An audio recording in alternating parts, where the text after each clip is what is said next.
तो आज हम फिर से लेके आए हैं आप लोगों के लिए एक फ़नी वीडियो, रामू और उसकी अनोखी समझदारी।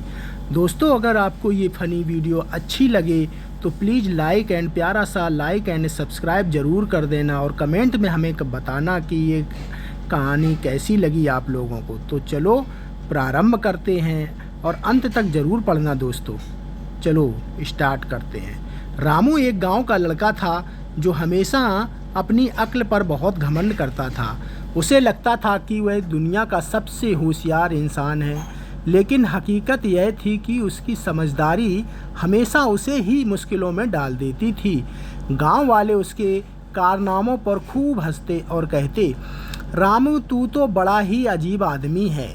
एक बार की बात है, गांव में मेले का आयोजन हुआ। रामू ने सोचा कि इस बार वह कुछ ऐसा करेगा कि सब लोग उसकी तारीफ करेंगे।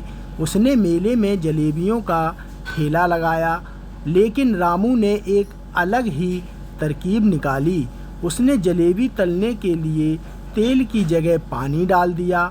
जब पहला ग्राहक आया तो उसने कहा, भाई जलेबी तो कुरकुरी होनी चाहिए। रामू बोला, मेरी जलेबी हेल्दी है, बिना तेल की। जैसे ही उसने जलेबी पानी में डाली, वह फैल गई और अजीब सी चपटी रोटी जैसी बन गई। लोग ठहाके लगाकर हंसने लगे और कहने लगे, रामू तेरी जलेबी तो पूरी नदी में तैरेगी। रामू को शर्म आई, लेकिन उसने हार नहीं मानी। उसने सोचा कि ठीक है, जलेबी नहीं बनी तो अब मैं लोगों को झूले खिलाऊंगा। उसने एक पुराना चारपाई का पलंग लिया और उसे पर रस्सी बांधकर पेड़ से टांग दिया। बच्चे जैसे ही झूले पर बैठे, पूरी चारपाई रस्सी समेत नीचे गिर पड़ी। बच्चे तो हंसते हंसते उठ गए, लेकिन रामू की इंजीनियरिंग पर सबने खूब मजाक उड़ाया। अगले दिन रामू ने ठान लिया कि अब वह गांव में सबसे बड़ा व्यापारी बनेगा। उसने सोचा कि क्यों ना बकरी बेचने का धंधा शुरू करें। वह अपनी बकरी लेकर बाजार गया। एक आदमी ने पूछा, यह बकरी कितने की है? रामू बोला, यह बोलने वाली बकरी है, 500 रुपये की। आदमी को हैरानी हुई, लेकिन उसने सोचा कि मज़े के लिए ले लेता हूँ। उसने पैसे दिए और बकरी घर ले गया। पूरा दिन वह बकरी से पूछता रहा, बोलो कुछ, लेकिन बकरी सिर्फ मैं करती रही। आदमी गुस्से में अगली सुबह बकरी वापस रामू के पास आया और बोला, ये कैसी बोलने वाली बकरी है? रामू बोला, अरे भाई, रात में यह सपना देखती है और तब बोलती है, तुमने धैर्य ही नहीं रखा। लोग रामू की बात सुनकर हंसते हंसते लोटपोट हो गए।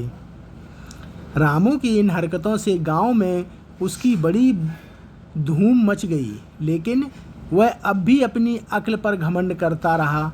एक बार गांव में पंचायत बैठी। सरपंच ने कहा, रामू तू रोज रोज की शरारतें छोड़ और कोई काम कर। रामू बोला, सरपंच जी, मैं ऐसा काम करूंगा कि गांव का नाम रोशन हो जाएगा।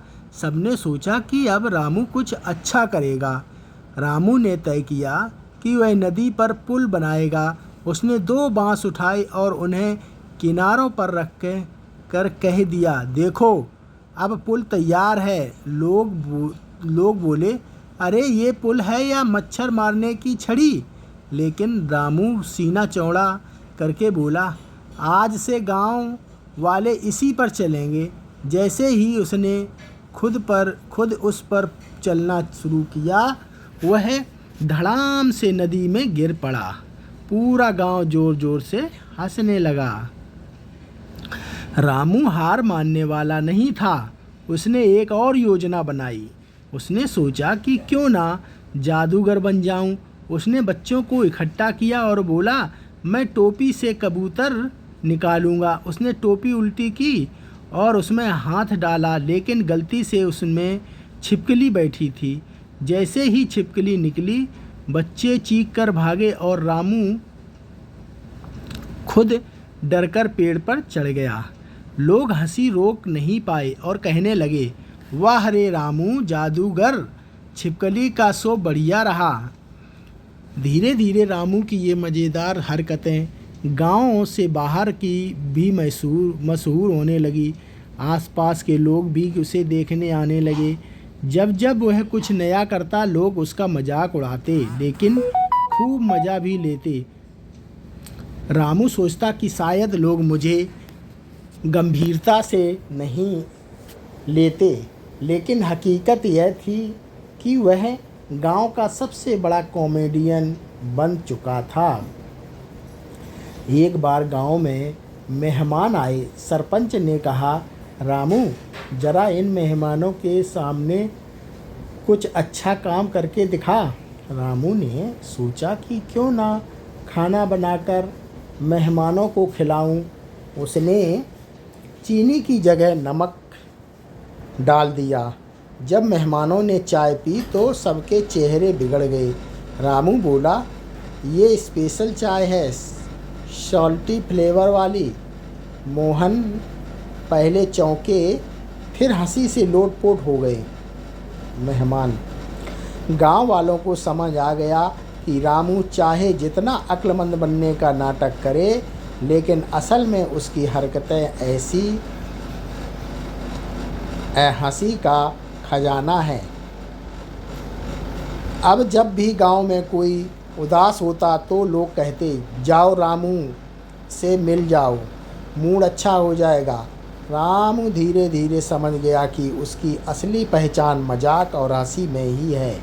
उसने ठान लिया कि अब वह लोगों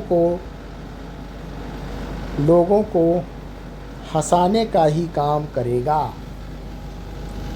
अपना नाम बदलकर रख लिया रामू कॉमेडियन। अब गांव में हर त्योहार, हर शादी और हर मेले में रामू लोगों को अपनी अनोखी हरकतों से हंसाता।